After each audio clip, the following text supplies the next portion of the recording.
اعوذ باللہ من الشیطان الرجیم بسم اللہ الرحمن الرحیم رب اشرح لی صدری ویسر لی امری واحلل عقدۃ من لسانی یفقہوا قولی۔ الحمدللہ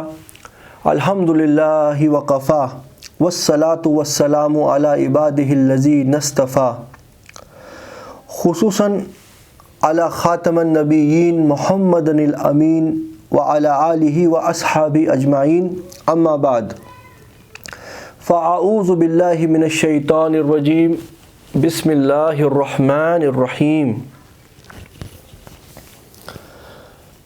وَيَدْعُ الْإِنسَانُ بِالشَّرِّ دُعَاءَهُ بِالْخَيْرِ وَكَانَ الْإِنسَانُ عَجُولًا وَجَعَلْنَا اللَّيْلَ وَالنَّهَارَ آيَتَيْنِ فَمَحَوْنَا آيَةَ اللَّيْلِ وَجَعَلْنَا آيَةَ النَّهَارِ مُبْصِرَةً لِتَبْتَغُوا فَضْلًا مِّن رَّبِّكُمْ وَلِتَعْلَمُوا عَدَدَ السِّنِينَ وَالْحِسَابَ وَكُلَّ شَيْءٍ فَصَّلْنَاهُ تَفْصِيلًا۔ کل ہم نے سورۃ البنی اسرائیل آیت نمبر 10 تک سمجھنے کی کوشش کی تھی، مگر آیت نمبر 10 کیونکہ وقت ہمارا مکمل ہو گیا تھا، اچھے سے ہم اس کے اوپر ڈسکشن نہیں کر پائے تھے، اس لیے آج اللہ تعالیٰ کا نام لے کے سورۃ البنی اسرائیل کی آیت نمبر 10 سے ہم سٹارٹ کریں گے اور سمجھنے کی کوشش کریں گے۔ اللہ تعالیٰ قرآن کو سمجھنے میں، اس کے اندر چھپے ہوئے جو خزانے ہیں ان تک ہماری رسائی کرے اور ہمارے دل کو اپنی کتاب کے لیے کھول دے، اور اس کو سمجھنے کے بعد ہمیں آمادہ کرے کہ ہم اس کے حکموں کے اوپر عمل کریں اور اللہ تعالیٰ کی اس کتاب کے حساب سے اپنی زندگی کو ڈھالیں۔ اگر ہم ایسا نہیں کرتے تو یہ ساری ایکسرسائز جو ہے ویسٹ۔ وَأَنَّ الَّذِينَ لَا يُؤْمِنُونَ بِالْآخِرَةِ أَعْتَدْنَا لَهُمْ عَذَابًا أَلِيمًا۔ اللہ تعالیٰ فرما رہے ہیں کہ بے شک یہ جو قرآن ہے یہ وہ راستہ دکھاتا ہے جو بالکل سیدھا ہے، سیدھی سیدھی بات کرنے والی کتاب، حق کی بات کرنے والی کتاب، جس کے اندر کسی قسم کی کنفیوژن، کسی قسم کا کوئی ٹیڑھ، کوئی ایسی چیز کہ جو انسانیت کے خلاف ہو، انسان کی سمجھ کے باہر ہو، ایسا کچھ بھی نہیں ہے۔ کوئی بھی سلیم الفطرت انسان جس کا ضمیر زندہ ہے، جس کے اندر سچ کی کچھ نہ کچھ روشنی باقی ہے، وہ اللہ تعالیٰ کی اس کتاب کو یا اس کی کسی آیت کو سننے کے بعد یخلق میگنیٹ کی طرح اس کے حق کو جو ہے قبول کرنے پہ مجبور ہو جائے گا۔ مگر ہونا چاہیے وہ ایک سلیم الفطرت انسان جس کی فطرت جو ہے وہ ابھی بھی کچھ نہ کچھ اس کا ضمیر زندہ ہے، جس کے اندر سچائی کا کوئی نہ کوئی نور باقی ہے۔ اللہ تعالیٰ فرما رہے بے شک یہ قرآن وہ راستہ دکھاتا ہے جو بالکل سیدھا ہے، اور ساتھ ہی ساتھ یہ قرآن جو ہے اس کا ایک مقصد یہ بھی ہے کہ جو لوگ سچے دل سے ایمان لائیں، اپنے رب کو مان لیں، پھر اپنی زندگی میں اپنے مالک کے لیے وہ قدم قدم پر سیکریفائز کریں، قربانیاں دیں، یہ چیز زمین اور آسمان کے سامنے ثابت کریں کہ واقعی جو ایمان کا دعویٰ یہ کر رہے ہیں اس دعوے میں حقیقت ہے، یہ خالی لفظی کلام نہیں ہے، یہ خالی زبان سے نکلی ہوئی بات نہیں ہے، ان کا ایمان واقعی اس درجے کا ہے کہ یہ ان کو عمل کرنے پہ مجبور کر رہا ہے۔ اور اللہ تعالیٰ کی نافرمانیاں جو آج بڑی مزین کر دی ہیں، بڑی اٹریکٹیو بنا کے رکھی ہیں، اللہ سبحانہ و تعالیٰ کے حکموں کے خلاف جانا، آج کے جو معاشرے دنیا کے اندر موجود ہیں ان کے اندر بڑا زیادہ اس کو لکشریس کر کے دکھایا جاتا ہے۔ تو جو واقعی اللہ پر ایمان لانے والے لوگ ہیں وہ اللہ تعالیٰ کے حکموں کے حساب سے اپنی زندگی جو گزاریں، ان کو یہ قرآن ہی بشارت دیتا ہے، خوشخبری سناتا ہے کہ اے وہ لوگوں جو اپنے رب کی اس کتاب پر سچے دل سے ایمان لائے، اپنے مالک کو تم نے مان لیا، اور اس کے بعد عمل جو تھے تمہارے وہ بالکل اللہ کے حکموں کے حساب سے تھے، کہ ان لوگوں کے لیے بہت بڑا اجر ہے، اجرن کبیرہ، بہت بڑا اجر، کہ تم سوچ بھی نہیں سکتے ہو کہ یہ چند روزہ زندگی میں جو کتنی ہوتی ہے، 30 40 50 60 70 سال کی یہ عمر ہے، یہ آخرت کے مقابلے میں سمندر کے سامنے ایک ڈراپلیٹ آف واٹر کی جو ویلیو ہے نا، اس سے بھی کم ہے اس زندگی کی ویلیو۔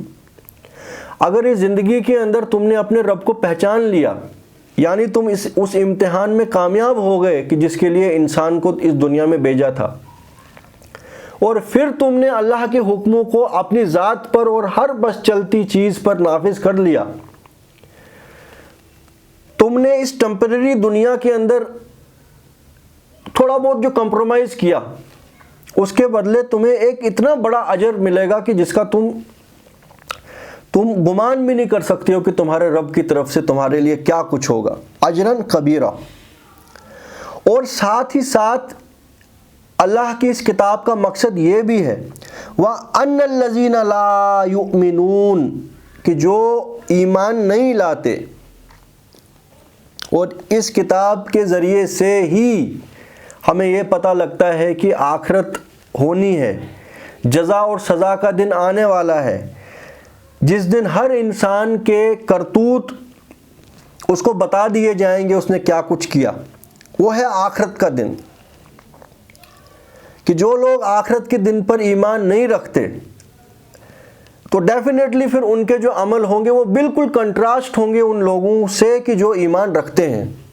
یہ دونوں طرح کے لوگ ایک جیسے نہیں ہو سکتے، ان دونوں طرح کے لوگوں کی تھنکنگ، ان دونوں طرح کے لوگوں کی ترجیح، پریورٹیز، ان دونوں طرح کے لوگوں کی جو کرنے کے کام دنیا میں ہیں، یہ برابر نہیں ہو سکتے، زمین اور آسمان کا فرق ہوگا ان میں۔ تو جو لوگ ایمان نہیں لاتے ان کے لیے عذاباً علیما، ایک بدترین دردناک عذاب ہے۔ اجرن کبیرہ اور عذاباً علیما، یہ کنٹراسٹ دنیا میں ان کی زندگی میں زمین اور آسمان کا فرق ہونے والا ہے۔ وہ اپنے آنکھوں کے سامنے کسی کا حق جو ہے چھنتا ہوا نہیں دیکھ پائیں گے مومن، وہ اپنے بس چلتے کوئی برائی ٹالریٹ نہیں کر پائیں گے اللہ کے لیے، کیونکہ اللہ کا حکم ہے عدل اور انصاف کرو، ناحق کے خلاف آواز اٹھاؤ۔ وہ ایسے نہیں ہوں گے کہ ان کی جو زندگیاں ہیں اپنی زندگی میں وہ بالکل مست رہیں، وہ یہ بھی سوچیں گے کہ میری جو ذمہ داریاں باقیوں کے لیے ہیں میں کیا کر رہا ہوں۔ جیسے وہ شعر ایک کافر کی یہ پہچان کے آفاق میں گم ہے، مومن کی یہ پہچان کی گم اس میں ہے آفاق، زمین اور آسمان کا فرق ہے۔ ایک انسان چاہے ڈکلیئرڈ کافر ہو یا ہیڈن کافر ہو، اس کے دن اور رات کی محنتیں بس دنیا کی زندگی میں ہی صرف ہو کے رہ جائیں گی، ایکسپلائٹ ہو جائے گا، وہ اپنے آپ کو دنیا کے لیے ایکسپلائٹ کر لے گا۔ مگر جو آخرت پر ایمان لانے والا ہے، جس کو پتہ ہے کہ دنیا جو ہے بالکل ٹیمپریری ہے، ڈیفینیٹلی اس کی جو پریورٹیز ہیں وہ اسی حساب سے شفٹ ہوتی رہیں گی۔ یہ دونوں لوگ ایک جیسے نہیں ہو سکتے، تو لہٰذا رزلٹ بھی ان دونوں کا ایک جیسا نہیں ہے۔ ایک کے لیے اجرن کبیرہ، بہت اجر اجر، اور ایک کے لیے ہے عذاباً علیما، بہت بدترین عذاب۔ یہ بدترین عذاب کیوں؟ کیونکہ ایک انسان جس کو اشرف المخلوقات کہا جاتا ہے، سب سے سپیریئر کریشن اللہ تعالیٰ کی ہے. اس کے اندر اللہ تعالیٰ نے وَنَفَخْتُ فِيهِ مِن رُوحِي، اللہ تعالیٰ فرما رہے قرآن میں، انسان کو مٹی سے بنانے کے بعد اللہ تعالیٰ نے اپنی روح میں سے کچھ اس کے اندر پھونکا. اب یہ کیا چیز ہے، اس کی حقیقت تو قیامت کے دن ہی کھلے گی. یہ متشابہات بات ہم لوگوں کے لیے ہے، مگر کچھ ایسا لنک ہے کہ اللہ تعالیٰ نے اس کے اندر کوئی بڑی پاکیزہ چیز ایڈ کی ہے. اس فزیکل باڈی کے اندر ایک بڑی سپیریئر چیز، بڑی پاک چیز ایڈ کی گئی ہے، جو پاک چیز ایک انسان کو انسان بناتی ہے. انسان اور ایک عام جانور کے اندر، ایک کتا، بلی یا بندر کے اندر کیا فرق ہے؟ ان لوگوں کا بھی ان جانوروں کا بھی جسم ہے، ان کے اندر بھی اپنے کارنل ڈیزائرز ہیں، ان کے اندر بھی اپنے فزیکل ڈیزائرز ہیں، مگر ان کے اندر اللہ تعالیٰ کی پھونکی ہوئی روح نہیں ہے. تو لہٰذا ایک ایگزامپل میں چھوٹی سی آپ کو دیتا ہوں. اگر آپ کبھی بندروں کو دیکھیں، دیکھنے میں تو ان کی بھی آنکھ ہے، ایک ناک ہے، 2 کان ہیں، 4 لمز ہیں جس طریقے سے انسان کی ہیں. آپ بندروں کو بھوکا رکھیے 1 ہفتے تک، اس کے بعد بھوکا رکھنے کے بعد ان بھوکے بندروں میں سے ایک بندر کو کیلا دے دیجئے یا کوئی کھانے کی چیز دے دیجئے، تو وہ ایک دم جھپٹ کے کیلا لے کے کھا لے گا. اس کو ایک اور دیجئے، اسی والے کو جس کو پہلے دیا ہے، وہ پھر سے جھپٹ کے اس کو کھا لے گا. وہ اور جھپٹنے کی کوشش کرے گا، ایک اور لے کے اپنے پیٹھ کے پیچھے چھپا لے گا، پھر اپنے پاؤں سے بھی پکڑے گا، دوسرے پاؤں سے بھی پکڑے گا. جبکہ وہ جس کیج میں، جس پنجرے میں بند تھا، اس میں اس کے ساتھ اور بھی بھوکے بندر تھے. یہ بندر کبھی ان بھوکے بندروں کی طرف نہیں دیکھے گا. اس کے اندر بالکل درد پیدا نہیں ہوگا کہ میں تو بھوکا ہوں مگر میرا پڑوسی بھی بھوکا ہے، یہ بندر بھی بھوکا ہے. مگر ایک انسان، جس انسان کے اندر انسانیت کا کوئی نہ کوئی پارٹیکل ابھی بھی زندہ ہے، اسی طریقے سے ان کو قید میں رکھ لو. اس کے بعد ایک انسان کو کھانے کو دو، پہلے اگر وہ اپنا پیٹ بھی بھر لے گا، پر دوسری مرتبہ جب دیں گے اس کے دل کے اندر یہ احساس پیدا ہوگا کہ میرا ساتھی بھی میرے ساتھ بھوکا تھا. تو یہ چیز انسان کے اندر کہاں سے آئی؟ یہ کتنی بڑی چیز ہے کہ کسی کے درد کو پہچان کے اس کے درد کو دور کرنے کی کوشش کرنا. یہ تو رب العالمین رحمان اور رحیم ہے کہ اس نے ہر مخلوق کی ہر ضرورت کا سامان اس دنیا میں رکھ دیا. اس کے علاوہ تو کوئی مخلوق ایسی نہیں ہو سکتی ہے کہ جس کے اندر اس طریقے کی رحم دلی ہو کہ وہ کسی اور کا بھی سوچے. اللہ کے علاوہ اگر ہم کسی مخلوق کو دیکھیں جس کے اندر کچھ نہ کچھ ہمدردی، کسی کے درد کو سمجھنا ہے، تو وہ انسانوں کی ہی فطرت میں ہے. تو یہ کیسے انسان کے اندر پیدا ہوا؟ ہم کسی کے درد کو دیکھ کے دکھی کیوں ہو جاتے ہیں اور کوئی جانور کیوں نہیں ہوتا ہے؟ یہی فرق ہے انسان میں اور جانور میں. اور یہ فرق اس فزیکل باڈی کی وجہ سے نہیں ہے، یہ اس روح کی وجہ سے جو اللہ تعالیٰ نے انسان کے اندر پھونکی ہوئی ہے. تو باقی میٹیریل سائنس میں اس روح کو ابھی تک پروف تو نہیں کیا جا سکا. قیامت کے دن یہ راز سارے کھل کے رہیں گے، یہ پردے جو گیپ کے ہیں یہ خود ہی ہٹ جائیں گے سارے. مگر ایک انسان اس چیز کو فیل کر سکتا ہے. اب یہ انسان اگر اپنی اس روح کو بالکل دبا دے، وہ اتنی برائیاں کرے کہ وہ جانوروں سے بھی بدتر ہو جائے، اس کے باوجود کہ اللہ تعالیٰ نے اس کے اندر سچائی پہچاننے کا یہ میگنیٹ رکھا تھا اور مسلسل وقت پہ وقت اس کو دیا جا رہا ہے انسان کو سدھرنے کا، وہ اس کے باوجود نہ سدھرے اور ظلم کے اوپر ظلم ڈھاتا جائے. اور جب انسان پھر گرتا ہے وہ جانوروں سے بھی بدتر ہو جاتا ہے. ہمارے پاس ایسی مثالیں ہیں کہ جب ایک انسان اپنی اس روح کو بھول جاتا ہے تو وہ اپنے اس میٹیریل ڈیزائرز، اپنے میٹیریل باڈی کے ڈیزائرز کو پورا کرنے کے لیے کتنا گرتا ہے. ایسی مثالیں ہیں کہ روح کانپ جاتی ہے. درندے، جو بڑے بڑے جنگلی جانور درندے ہیں جنگلوں میں، ان سے بھی نیچے گرتا ہے انسان. اور قرآن میں بھی یہ مثال آئی ہے. اللہ تعالیٰ فرماتے ہیں سورۃ التین میں، وَالتِّينِ وَالزَّيْتُونِ وَطُورِ سِينِينَ وَهَٰذَا الْبَلَدِ الْأَمِينِ لَقَدْ خَلَقْنَا الْإِنسَانَ فِي أَحْسَنِ تَقْوِيمٍ ثُمَّ رَدَدْنَاهُ أَسْفَلَ سَافِلِينَ إِلَّا الَّذِينَ آمَنُوا وَعَمِلُوا الصَّالِحَاتِ فَلَهُمْ أَجْرٌ غَيْرُ مَمْنُونٍ.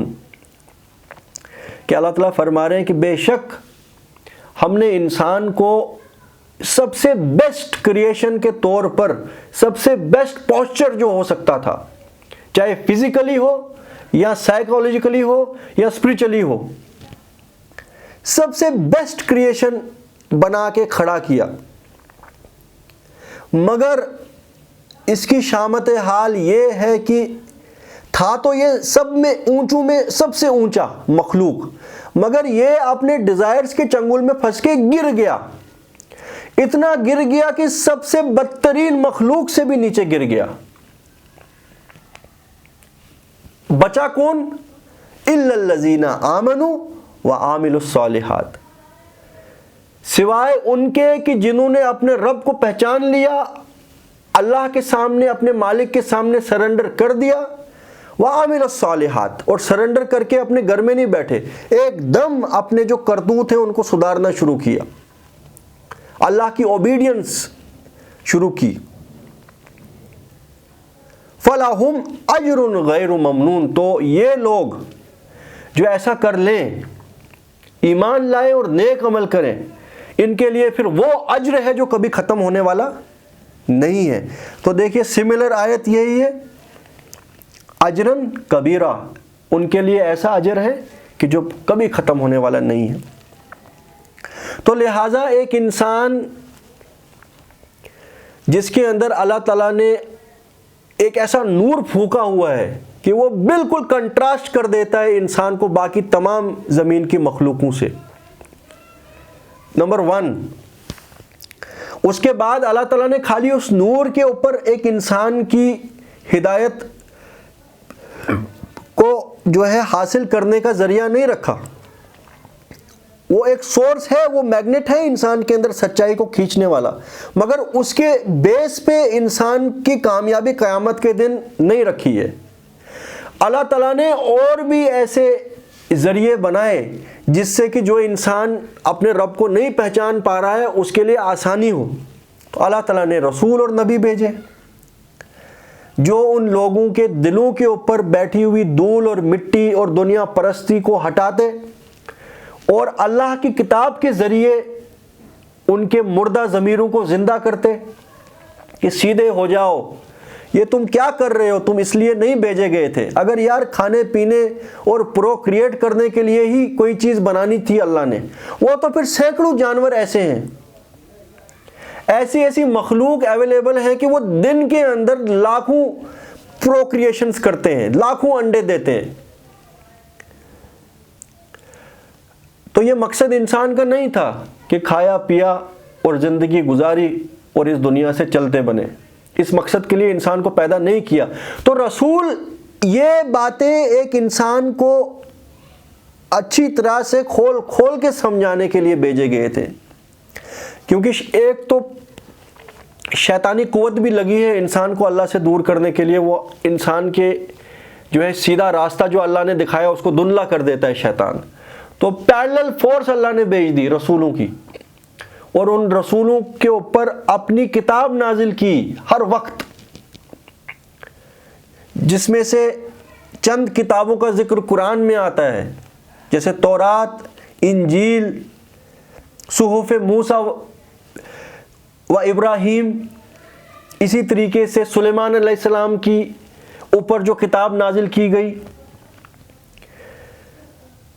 اور اللہ تعالیٰ فرما رہے ہیں ہم نے اس سے پہلے بھی بہت کتابیں بھیجی اور بہت سے رسول بھیجے، مگر ہر کسی کا نام ہم نے تمہیں نہیں بتایا، ہر کسی کی انفارمیشن تمہیں دینا ضروری ہم نے نہیں سمجھا۔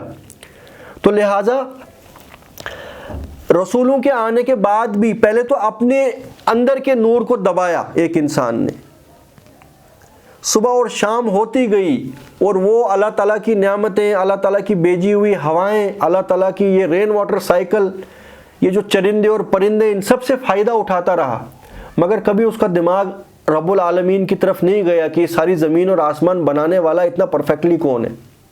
ٹھیک ہے، نہیں گیا دماغ تو نہیں گیا، مگر جب رسول بھیجے گئے اور رسول قرآن لے کے بھیجے گئے اور اپنے وقتی کتابیں لے کے بھیجے گئے، جن لوگوں نے ان کو بھی ریجیکٹ کیا، پتہ کیا لگا؟ یہ ڈبل کافر ہیں، ڈبل دشمن ہیں حق کے۔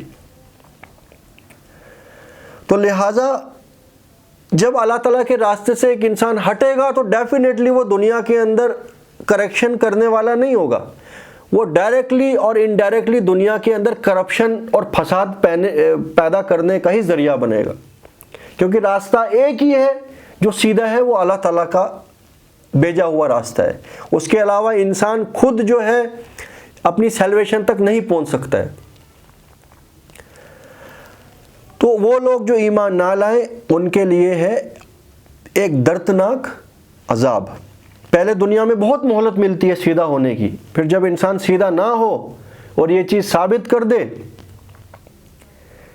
اور حق بات کھول کھول کے سنا دی گئی ہو اس کو، اس کے باوجود اس کی کان پہ جو نہ رہیں گے، اس کی زندگی کا مقصد بس کھانا پینا اور جینا، جی کیوں رہے ہو؟ مقصد کیا ہے بھائی؟ جی رہے ہیں جینے کے لیے،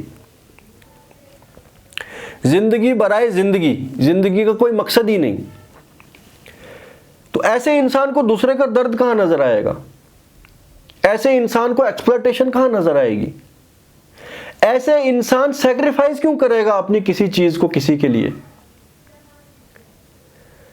ہاں اگر کرے گا بھی، کیونکہ انسانی فطرت میں ہے کہ کچھ اچھائی کرو، تو 100 لوگوں کا قتل کرے گا تو کسی ایک کو کچھ دہلے دے دے گا، 100 لوگوں کے گلے کاٹے گا، چوریاں کرے گا، کرپشن کرے گا، پھر اپنے دل کو سکون دینے کے لیے، کیونکہ بہرحال روح بھی ہے نا، کیا کرے گا؟ اس روح کو بھی تو جسٹیفائی کرنا ہے، تو کچھ نہ کچھ آٹے میں نمک کے برابر دے کے وہ اپنی فطرت کو جسٹیفائی کر دے گا۔ اس طریقے کا انسان وجود میں آئے گا کہ جو اپنے مالک کو نہیں مانتا، نہیں پہچانتا۔ ایک چھوٹی سی حدیث مجھے یاد آ رہی ہے کہ نبی کریم صلی اللہ علیہ وسلم نے فرمایا، دیکھیے گناہ ایک مسلمان سے بھی ہوتے ہیں اور ایک کافر سے بھی ہوتے ہیں، اپنے رب کو جو نہ مانے اس سے بھی ہوتے ہیں، مگر ان گناہوں کے اثرات ان دونوں شخصیت پہ جو پڑتے ہیں نا، اس میں زمین اور آسمان کا فرق ہوتا ہے۔ اور وہ کیا؟ ایک مومن جب وہ جرم کرتا ہے نا، اس کو محسوس ہوتا ہے کہ ایک پہاڑ ٹوٹ گیا اس کے اوپر گناہوں کا، اور وہ اپنے رب کو منانے کے لیے اللہ کے سامنے گر گڑاتا ہے، توبہ کرتا ہے، اس کا کفارہ کرنے کی کوشش کرتا ہے۔ ایکویلنٹ گناہ اگر کسی کافر سے ہو، اس کے اندر بھی تو روح ہے، اس کے اندر بھی کچھ نہ کچھ جو ہے اس گناہ کی وجہ سے کچھ نہ کچھ ڈاٹ پیدا ہوتا ہے۔ اس کی مثال نبی کریم صلی اللہ علیہ وسلم نے یہ دی ہے کہ جیسے اس کی ناک پہ ایک مکھی بیٹھ گئی، وہ ایسے تھوڑا سا ہوا کر کے اس کو اڑا دیا، اتنا اثر پڑتا ہے۔ اسی گناہ کا ایک مومن پہ اثر ہے کہ پہاڑ ٹوٹ گیا اس کے اوپر، کمر توڑ کے رکھ دیا اس گناہ نے اس کا۔ تو کیسے یہ دو لوگ ایک جیسے ہو سکتے ہیں؟ تو بہرحال روح ہر کسی کے اندر ہے، کچھ نہ کچھ گلٹ ہر کسی کے اندر پیدا ہوتا ہے۔ اسی لیے وہ حدیث ہے کہ جب ایک انسان کوئی گناہ کرتا ہے، اس کے دل کے اوپر ایک کالا دھبا لگ جاتا ہے۔ اگر وہ توبہ کر لے سچے دل سے، اور توبہ کا مطلب یہ ہے کہ اگر وہ کریکشن کر سکتا ہے، کسی کا حق مارا ہے، کوئی چوری کی ہے، کسی کا گھر لوٹا ہے، کسی کی زمین لوٹی ہے، کسی کی نوکری کھا گیا ہے کرپشن کر کے، تو اس کا کفارہ کرے، جو چیز ریورس کر سکتا ہے اس کو ریورس کرے، اور اگر ریورس نہیں کر سکتا ہے تو سچے دل سے اپنے رب کے سامنے توبہ کرے اور کان پکڑ لے کہ میں آگے سے یہ جرم نہیں کروں گا۔ تو وہ ایک ڈاٹ تھا وہ صاف ہو گیا.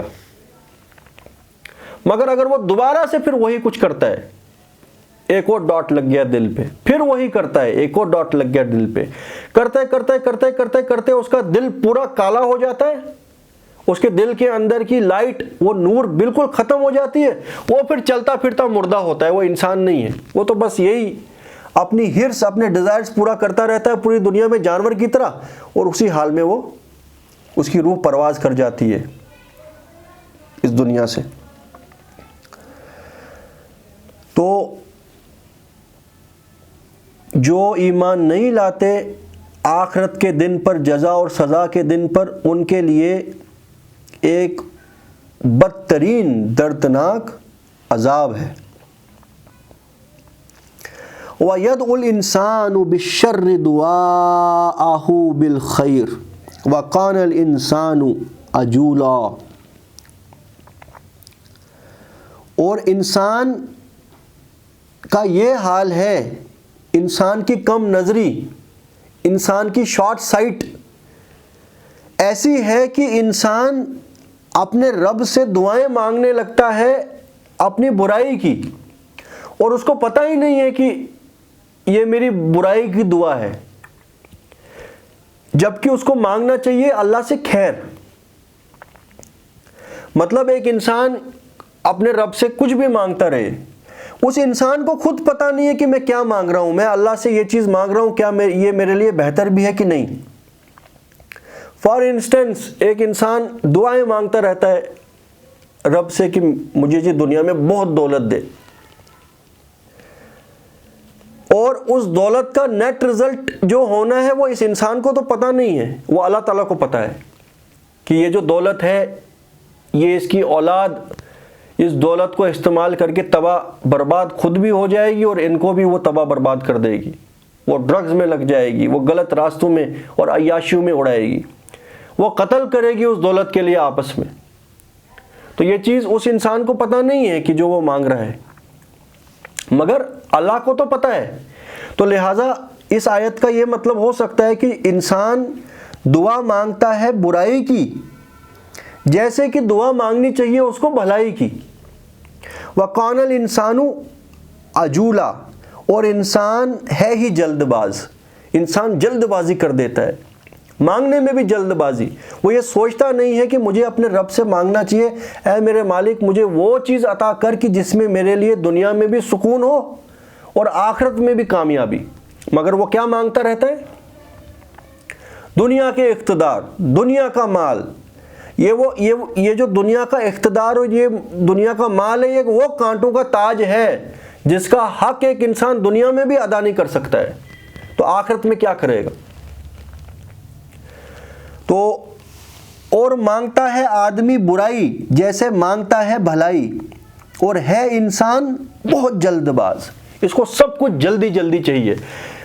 یہ جو آیت ہے اس آیت کی ایکسپلینیشن اگلی آیت میں آئے گی اسی رکوع کے اندر انشاءاللہ, اس وقت یہ فردر پراپرلی ایکسپلین ہو جائے گی.